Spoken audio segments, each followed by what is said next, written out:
Si vous devez réaliser un perçage mais que vous n'avez aucune mèche sur vous, une astuce va être de prendre un clou, de venir couper la tête qui dépasse.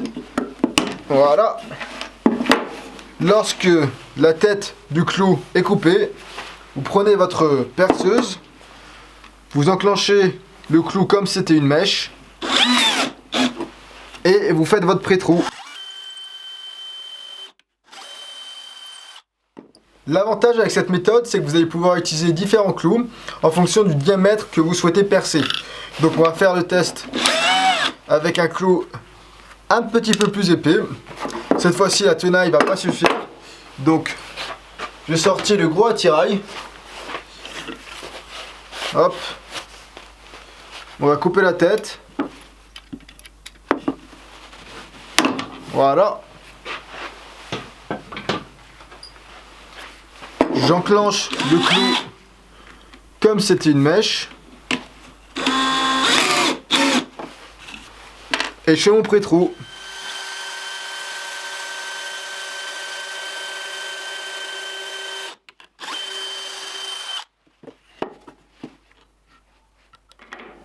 Si vous souhaitez boucher un trou mais que vous n'avez aucune pâte à bois sur vous, alors une astuce, ça va être de faire une pâte à bois fait maison.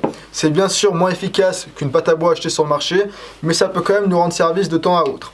Alors, pour faire cette technique, vous allez tout simplement prendre un peu de colle et vous allez venir saupoudrer cette colle de sciure de bois. Ensuite, vous allez mélanger le tout et ça va nous faire une pâte à bois fait maison. Bien entendu, l'idée avec cette technique, c'est qu'il faut prendre de la sciure de bois qui provient d'une pièce semblable, de la même essence. De cette manière-là, on aura une certaine harmonie dans les couleurs.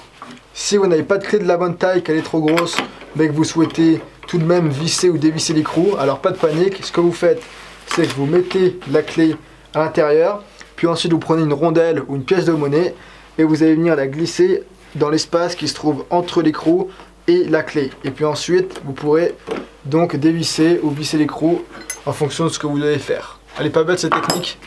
Vous avez vu dans cette vidéo quelques astuces que j'ai puisées dans la vidéo que j'ai faite récemment, dans laquelle je vous ai livré 50 de mes meilleures astuces dans le domaine du DIY, dans le domaine du travail du bois et dans le domaine du bricolage. Bref, si vous avez envie de voir ces 50 astuces, il y en aura forcément quelques-unes que vous ne connaîtrez pas. Alors je vous ai mis un lien dans la description de cette vidéo qui vous enverra sur une page de mon site internet sur laquelle vous pourrez télécharger gratuitement bien entendu la vidéo dans laquelle je vous livre toutes ces belles astuces. Sur ce, j'en ai terminé là pour cette vidéo. Comme d'habitude les amis, je vous dis merci à tous, prenez soin de vous et à la prochaine.